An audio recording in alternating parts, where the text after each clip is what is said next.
Hey everyone, and welcome back to my channel. So, it's the first of the month, or the first week of the month, so that means it's time for like a reading roundup and just kind of talking about all the books that I read in the previous month of October. So, I'm going to start with the book that I most recently finished, and I'm going to work my way up to the book that I started the month with. So, the book that I just recently finished, I literally finished this like Halloween. I finished this one just a couple days ago. Ninth House by Leigh Barburgo? I'm not sure how to pronounce it. I feel like I'm butchering it. This is a book about like magic societies in Yale, and it's about a girl named Alex who is part of a house called Leafy, and their job is to basically keep all the magical houses in check in Yale. And spoiler alert, everything goes to heck in a handbasket, and she has to take care of it, and she is not fully equipped for that. And it's a very good read. The only things I would say is that I personally don't love books that don't have a super happy ending or like a happy ending, and this one did not have a very happy ending. But it does have a second book in the series, so maybe the second book will actually be like an ending that will be happier, maybe, I don't know.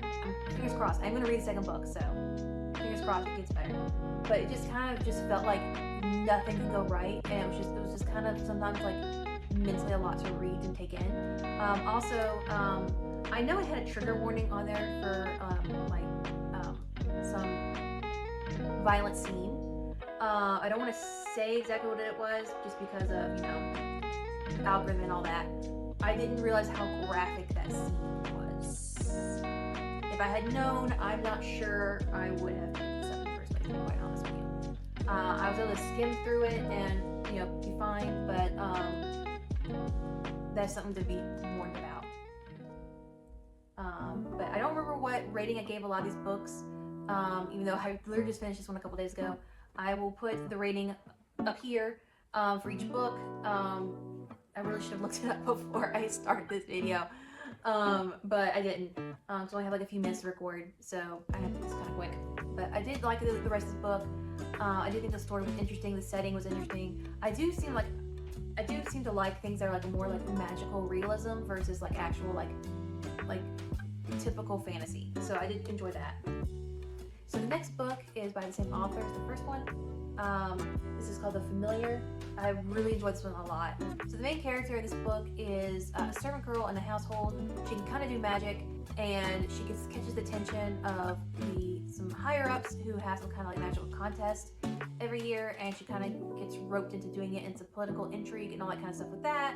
And not to mention just her trying to hide certain things about her past, like in this world, or in this time period, this is when they have to like hide that she's part Jewish and stuff like that.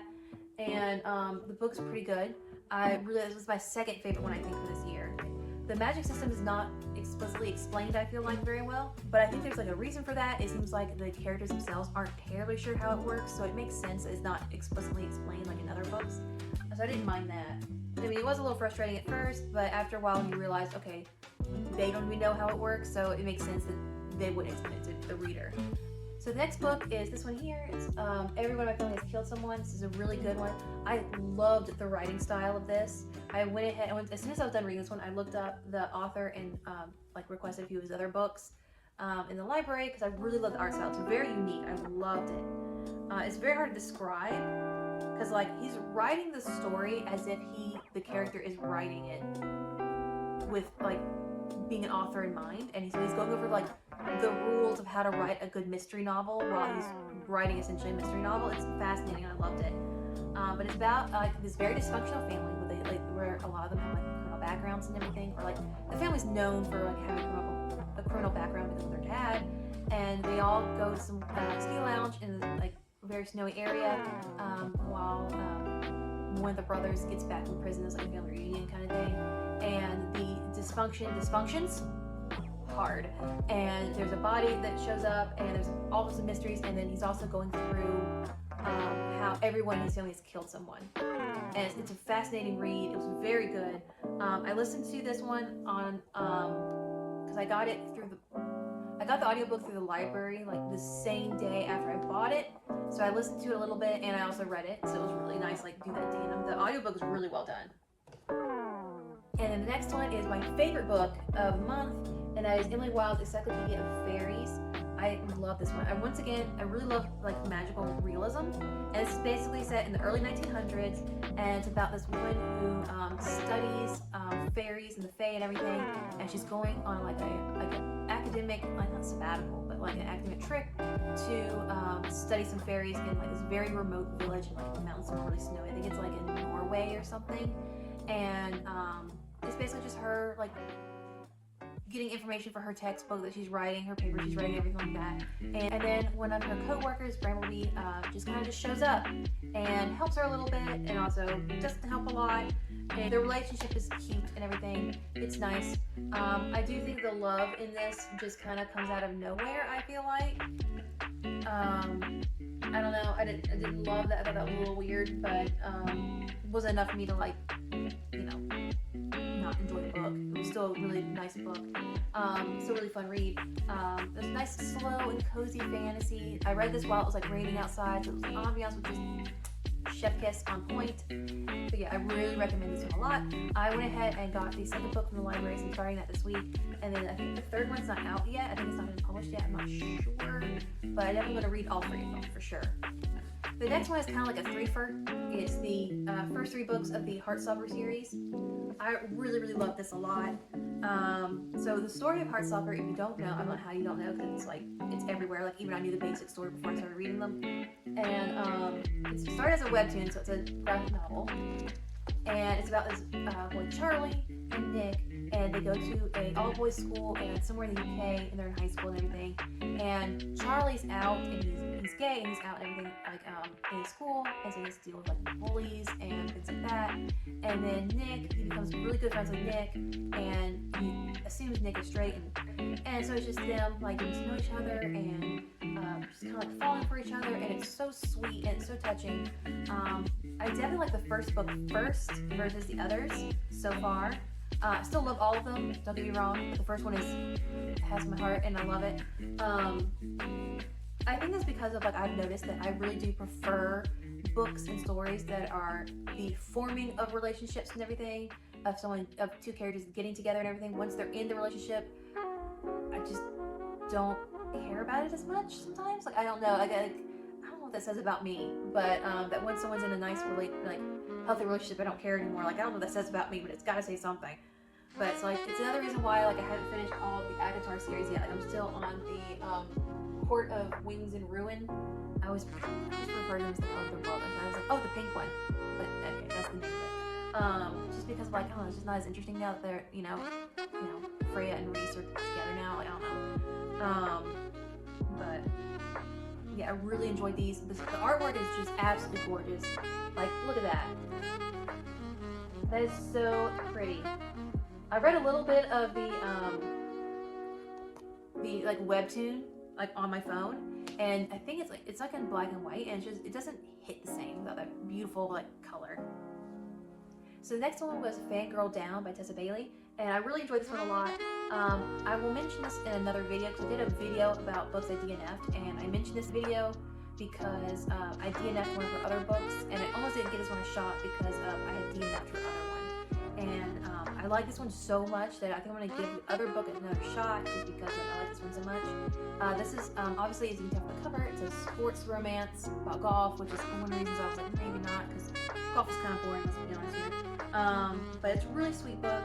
It's about this fangirl, obviously, and she's a huge fan of this golf guy, of this professional golfer, and he's having some bad luck, which admittedly some of it is his own fault. And but she like sticks by him, and they have like a little meet cute, and then she becomes his caddy when he's trying to like prove himself again in like the golfing community and to himself, and they fall in love, and it's adorable and it's sweet. So I like this one a lot. So it's gonna make me like definitely give another book of hers a shot. I can't remember the name of the other book that I DNF'd, but I'm definitely gonna give it another shot now that I've read this one. And the next one is Well Matched by Jen DeLuca. One of her books was one of my favorite from last month, actually. It's her other series that she just started. And this is from the series where it's in like a Ren fair in a small town. And I love the first one in the series. The only thing is, okay, so this one didn't have as much of the Ren fair as part of the like story as the others did. So I didn't really love that. the first book in the series, Well Met, I absolutely loved it. It's got me hooked on them. That one has more of the Ren Fair actually in the book, meaning the plot. The second one, not as much. I didn't really like the second one very much, honestly. I don't remember enough about that one to remember why I didn't like it, but I didn't like it that much. But I really like this one. It maybe because of my favorite male character. It was the main character in this one this time, Miles. I really like him a lot. I'll admit, before this, I didn't really care about April too much, but I really like her in this book. I really like how they fleshed her out, made her more of a real character. And then also it has a fake dating trope, which is one of my favorites. I'm a sucker for it every time. So yeah, I'm gonna like it. So I really like this one a lot. I still have one more book in the series left, and I'm really excited to get started on that one. So the first book I read this month was Two Can Play by Ali Hazelwood. I think it's like her newest thing. I think there might be like a Christmas short story that just came out, but yeah, I'm not sure. One of her newest things. It's audiobook only. So I listened to it on Spotify because I had Spotify Premium at the time. I don't have it anymore, but at the time I did, so I was able to listen to it for free, and so free-ish. It came with something I paid for. Anyway, so I really enjoyed it. It was about these two people who like work in like a gaming industry or something, and there's like a slight enemies to lovers thing, which I think she handled that one pretty okay. Because I usually don't like enemies to lovers because I either think it's like not mild, it's not enemies to lovers, it's more like mild dislike to lovers, and I just think that's like not really the same thing and should not be labeled as such. And or it's like actual enemies to lovers, and I'm like, dude, this is a toxic relationship. He murdered your mother. Like, you should not be fawning all over him, kind of thing. Like, this is those two extremes, and I feel like this kind of is closer to obviously just a mild miscommunication to lovers, a mild communication to lovers or something. But I did like it a little bit more. That oily she handled it. I don't really remember this book very well because, like I said, I read this is the very first book of the month, and honestly, it's a little forgettable. I even had to look up the name of the book before I started like recording this because I couldn't remember. It's like, it was okay. I don't remember what I gave it as a rating. I'm gonna put that on here on the screen as well. But it's okay. It's pretty good. Like I said, I don't really remember it very well, so I probably would be open to listening to it again if I didn't have to like pay the full like audiobook price or something. So like if it came with like my Spotify or something again, I would listen to it again. So if you have any recommendations based off what you saw that I did like, what I didn't like, please send them my way. Leave a comment. You can message me on other social media stuff.